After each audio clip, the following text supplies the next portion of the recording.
శివాయ గురువే నమః. ఆణిముత్యాలలో ఆణిముత్యం కాలం విలువ. డబ్బు కన్నా కాలానికి ఎక్కువ విలువనిస్తారు.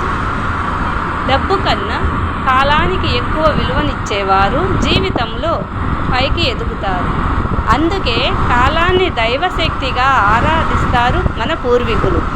కాలం అనుకూలించాలని దైవాన్ని, దైవశక్తిని ఆరాధించాలి. ప్రతి ఒక్క వ్యక్తి తన కాలం అనుకూలంగా ఉండాలని కోరుకుంటారు కదా. డబ్బు ముఖ్యం, కానీ దానికన్నా విలువైనది కాలం. గడిచిపోయిన కాలం తిరిగి రాదు. కాలాన్ని సద్వినియోగం చేసుకున్న మనిషి జీవితంలో విజయాలను సొంతం చేసుకుంటాడు. ఆదరించండి ఆణిముత్యాలను. షేర్ చేయండి, లైక్ చేయండి, సబ్స్క్రైబ్ చేయండి.